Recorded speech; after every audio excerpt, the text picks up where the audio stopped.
नमस्कार श्रोते हो. कथा वाङ्मय या यूट्यूब चॅनलवर मी मंदार मधुकर तुम्हा सर्वांचे मनापासून स्वागत करतो.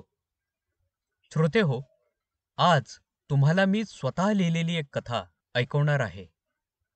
कथेचे नाव आहे भ्रम की वास्तव. दीपक बऱ्याच महिन्यांनी एका ट्रिपला निघाला होता. सहलीचे ठिकाण, रिझर्वेशन, हॉटेल बुकिंग सर्व काही आधीच त्याने करून ठेवले होते. ठिकाणाची संपूर्ण माहिती काढून त्याने एकट्याने ट्रिपला जायचे ठरविले होते. सहलीसाठी रेल्वेचे तिकीट काढून ठेवले होते. सहलीचा ठरलेला दिवस उजाडला. त्याने आदल्या दिवशी बॅग भरून ठेवली होती. सकाळची नैमित्तिक कर्मे लवकर आटपून त्याने ठीक सकाळी 7 वाजताची ट्रेन पकडली.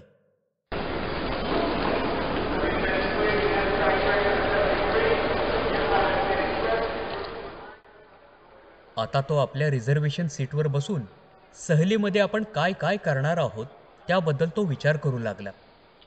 सर्व काही ठरल्याप्रमाणे अगदी सुरळीत चालले होते. आणि इतक्यात दीपकला आपल्या खांद्यावर कोणीतरी हात ठेवलेला जाणवला. त्याने पटकन त्या दिशेने पाहिले आणि तो अवाकच झाला. तो जे काही समोर पाहत होता त्यावर त्याचा प्रथम दर्शनी विश्वासच बसेना. त्याची विचारशक्ती पूर्णपणे बंद पडली आणि तो स्तब्धपणे पाहत राहिला. कारण त्याचे 2 जिवलग मित्र राजेंद्र आणि सुभाष त्याच्या बाजूलाच बसले होते. राजेंद्र म्हणाला, "अरे, एवढं दचकायला काय झालं? ठरल्याप्रमाणे सर्व काही चालले आहे. आता आपण तिघे मिळून फक्त आणि फक्त एन्जॉय करायचा." दीपकच्या तोंडातून एकही शब्द फुटेना. या दोघांना बघून दीपक मनातल्या मनात विचार करू लागला, हे दोघं इथं कसे? या दोघांना इथे आत्ता असायलाच नाही पाहिजे. म्हणजे हे हे कसं शक्य आहे? ही दोघं येऊच कसे शकतात? याचे कारण म्हणजे दीपकच्या मनातील एका कोपऱ्यात ती एक दुर्दैवी घटना अजून आठवते आहे. असो, पण दीपक आता मात्र ते सर्व काही विसरून आपल्या 2 जिवलग मित्रांसोबत मस्तपैकी रेल्वेतून सहलीचा प्रवास एन्जॉय करत होता. अधूनमधून एकमेकांची चेष्टा, थट्टा मस्करी करणे चालूच होते.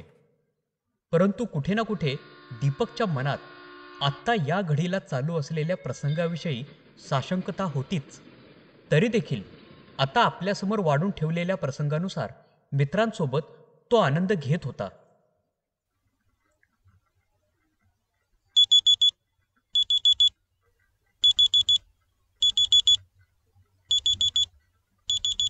आता दीपकचे डोके जड होऊ लागले. याचे कारण म्हणजे हळूहळू वाढत जाणारा कर्णकर्कश आवाज, जो त्याला धड काही सुचू देत नव्हता. आता मात्र दीपक आपले जड झालेले डोळे हळूहळू उघडतो आणि बेडवर बाजूलाच ठेवलेला कर्णकर्कश आवाज करणारा मोबाईलचा अलाराम डोळे चोळत चोळत बंद करतो. आणि तो विचार करू लागतो, हे कसले स्वप्न होते? आणि राजेंद्र व सुभाष हे दोघेही आज स्वप्नात अचानक आले कसे काय? मला अजूनही आठवत आहे. कारण ती दुर्दैवी घटना मी कधीच विसरू शकणार नाही. अजूनही मला आठवतो आहे तो काळा दिवस.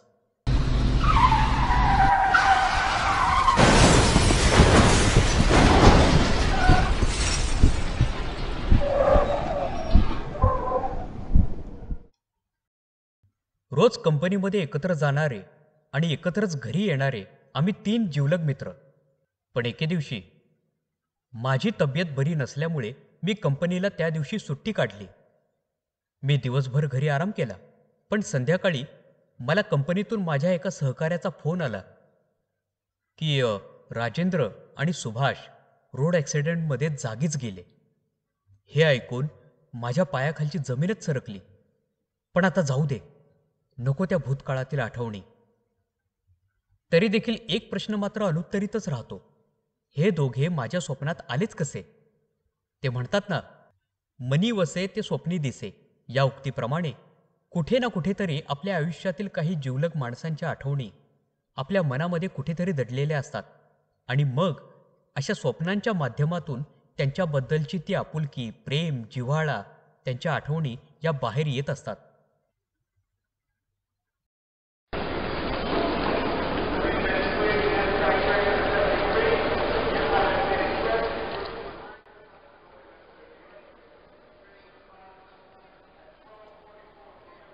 आता तेवढ्यात राजेंद्र दीपकला थोडे हलवून जागे करतो.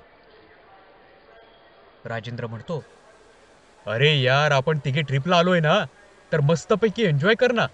आता रेल्वे प्रवासात झोपा काय काढतो आहेस? इथे मात्र दीपक हा पूर्णपणे जागा होतो आणि त्याच्या दोन मित्रांकडे अगदी मख्खपणे पाहत बसतो. ते दोघेही दीपकला विचारतात, अरे तू असा का बघतो आहेस आमच्याकडे? तू बरा आहेस ना? दीपक पूर्णपणे भानावर येतो आणि स्वतःला एक चिमटा काढतो.